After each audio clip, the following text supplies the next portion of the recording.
أعوذ بالله من الشيطان الرجيم. سورة الكافرون مكية. بسم الله الرحمن الرحيم.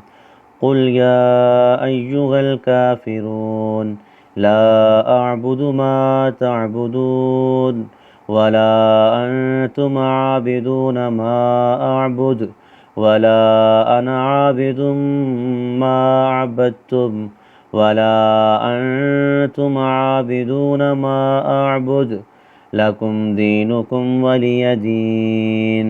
أعوذ بالله من الشيطان الرجيم. سورة الكافرون مكية. بسم الله الرحمن الرحيم. قل يا أيها الكافرون لا أعبد ما تعبدون ولا أنتم عابدون ما أعبد ولا أنا عابد ما عبدتم ولا أنتم عابدون ما أعبد لكم دينكم ولي دين.